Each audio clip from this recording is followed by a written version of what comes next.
Good afternoon. My name is Jill Hicks. I live at 37 Aintree Drive, Chapel Green, Lewes. I am the facilitator for the Lewes Rehoboth chapter of the Compassionate Friends, which is an international organization that provides support and support groups for parents and families who have lost children. You will understand how this comes into play as I proceed to speak in opposition to Vintners Reserve. As has been expressed by me and others, and now including the community of first responders, the growth in the county has far outpaced what its infrastructure can adequately and safely manage. County Council must use its best judgment and authority to maintain and adhere to the comprehensive plan, rather than approve detached and disjointed change requests made here and there and at any time. I have addressed the stress on our healthcare system in this chamber prior to this hearing today. I do not need to belabor that point again. In the case of Vintners Reserve, its proposed 316 residences will have two exits using Janus Road, either directly onto Coastal Highway or Janus Road to Nassau Commons Boulevard onto Lewes Georgetown Highway. These two major corridors, Coastal Highway and the Lewes Georgetown Highway, surrounding the site, have already proven themselves not only dangerous, but deadly. The day before this past Thanksgiving, there was an accident at the intersection of Janus Road and Coastal Highway involving entrapment. The same day, and within 10 to 20 minutes of that accident on Janus Road and Coastal Highway, two other accidents occurred on Lewes Georgetown Highway, not far from the Nassau Commons Boulevard intersection. Then, sadly and tragically, this past Christmas Eve, at the intersection of Minos Conaway Road and the Lewes Georgetown Highway, not far from the Nassau Commons Boulevard intersection, 3 people died in a head-on collision. One of the 3 victims was only 9 years old. And in April of last year, less than a year ago, another head-on collision occurred at the intersection of Ebb Tide Road and Lewes Georgetown Highway, again near the Nassau Commons Boulevard intersection. This time, a 17-year-old died. The county cannot justify adding more traffic onto these main arteries, and certainly not its narrow back roads that are now being overutilized as drivers do their best to navigate construction detours, bypass congestion, avoid dangerous intersections and left-hand turns, and detour around accidents. I would also be remiss not to include 2 other people who died in a head-on collision this past December on the narrow and winding Minos Conaway Road. In the case of Vintners Reserve, traveling their 2 accident-prone arteries will be unavoidable. As DelDOT proceeds with its major projects in its efforts to catch up with population explosion in the county, construction begins on cluster subdivisions already in the pipeline. These current unsafe conditions will only deteriorate. The population explosion in the county over the past 5 years has exhausted everyone and everything. What occurs to me is that either the comprehensive plan was poor in design, and that's why its landowners and developers think they are due these requests, and or County Council believes the comprehensive plan is poor in design and has been unfair to landowners and developers, and therefore feels obligated to grant these approvals. I can tell you, your constituents, particularly in eastern Sussex, are concerned and angry. The applicant for Vintners Reserve can adhere to the current land use map and codes and develop the land accordingly. Nothing has been taken, but your constituents are tired of giving at their expense.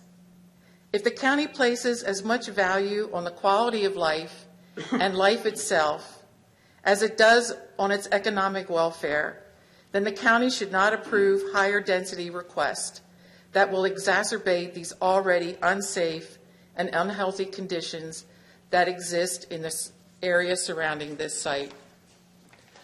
On behalf of the citizens of Sussex County, those who were born here and those who just moved here, I am asking you not to approve projects that are requesting changes in the land use map or zoning codes or variances so developers can reap excessive financial benefits, while those of us who live here continue to pay the price with our safety, our welfare, our health, our quality of life, and life itself.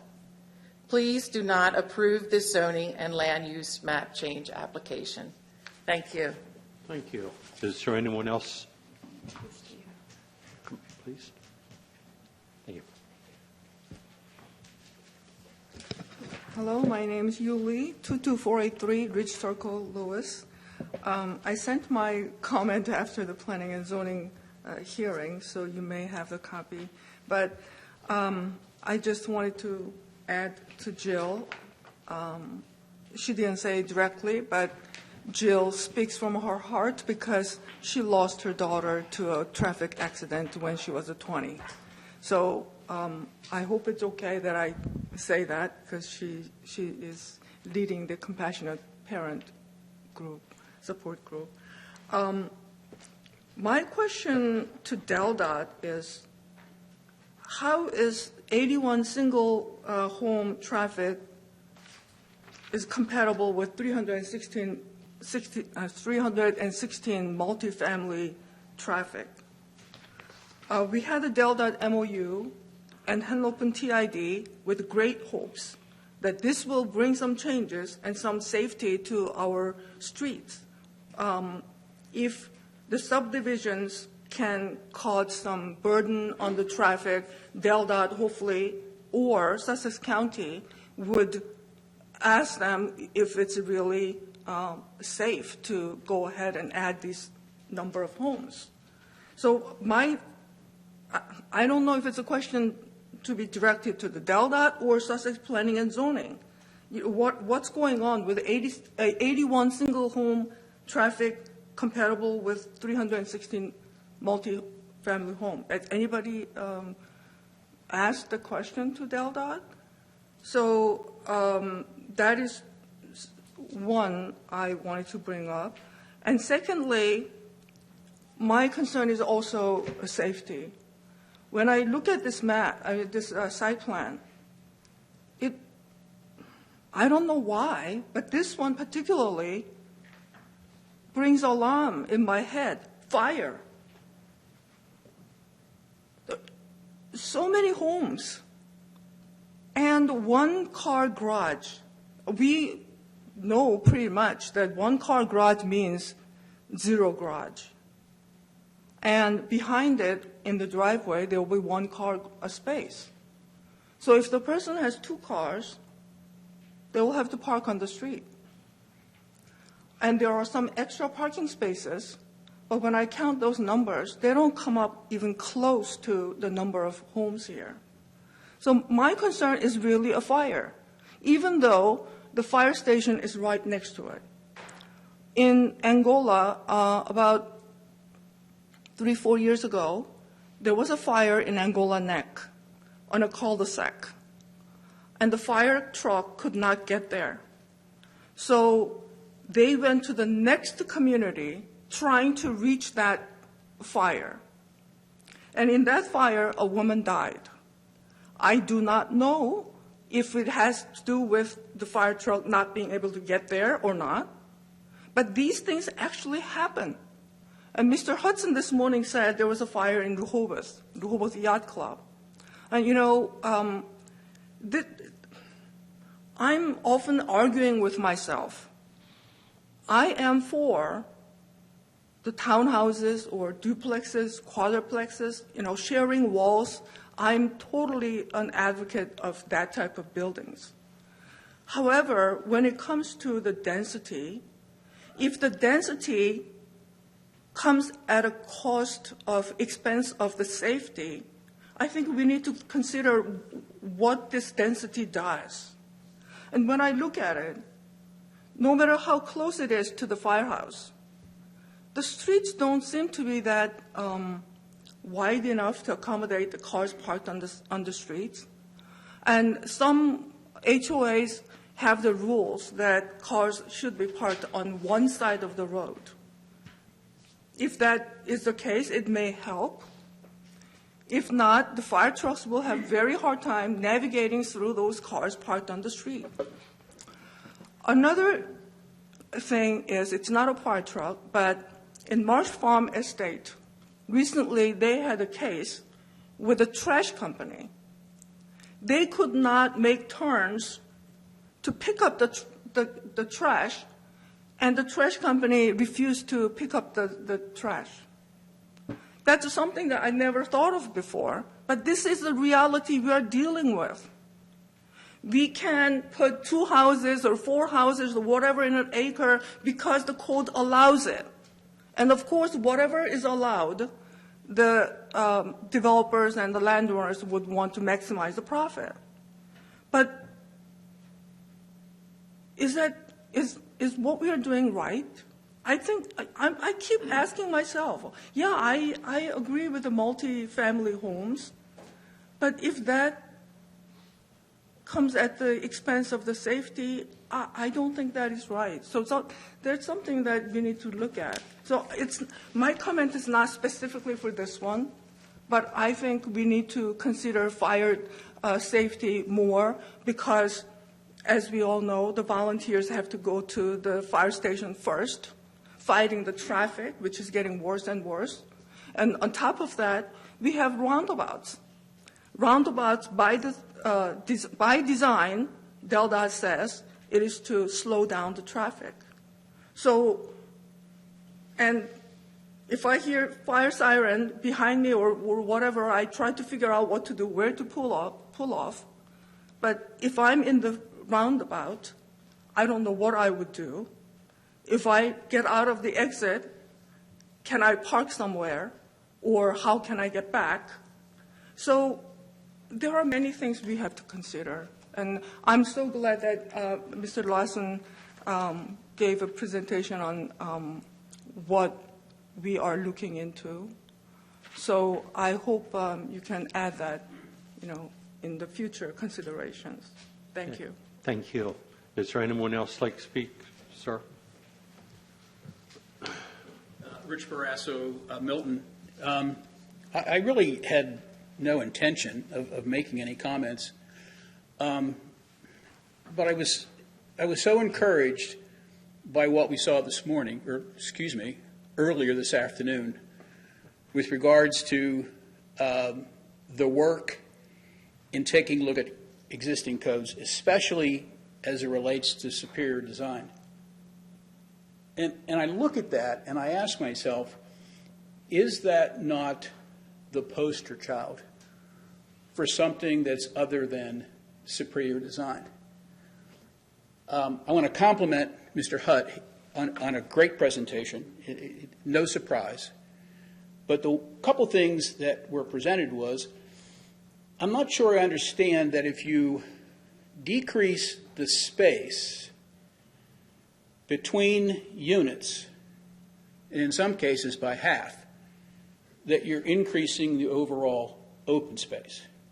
I'm not quite sure I understand that. My biggest concern is one of scale.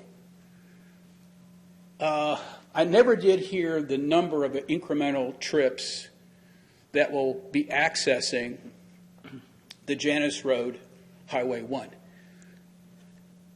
Cave Neck Road and Route 1 at one time was the #1 accident intersection in the county, eastern Sussex, and it may be the entire county. I think it was just surpassed by Route 1, Tulip Drive, and Janus Road. Tulip Drive is the opposite intersection of Janus and Route 1 as you exit St. Jude's Church. I know that because I travel I travel that intersection every single day, and my wife travels it every single day. So I know the incidence of mishaps at that intersection. I think that to make concessions to allow for the density that's being requested, I don't think it's responsible. I also think that that if you do allow this to proceed, similar to other decisions that you've made, that there certainly should not be certificates of occupancy for these residents or for this applicant until all the road improvements are made at Minas Conaway, Janus Road, Nassau Boulevard. I hate to think that the Lewes Senior Center, who the applicant has negotiated the purchase of some of their parking lot, I just hope that the seniors at that senior center, and I'm a senior, so it's not that I'm being critical of someone who's a senior. I just hope that those road improvements are made when the new residents move into Vintner Reserve. I happen to be on Minas Conaway the evening, headed to a Christmas party. And in fact, my wife and I were delayed because of the rerouting of traffic. Accidents do happen, but I'm not so, and we're never going to be able to avoid all the accidents. But I certainly hope that we're doing everything we can in conjunction with DelDOT to ensure, as we grow as a county, is that public safety continues to be first and foremost. Thank you. Thank you. Is there anyone else that would like to speak in opposition? Anyone else? Seeing none.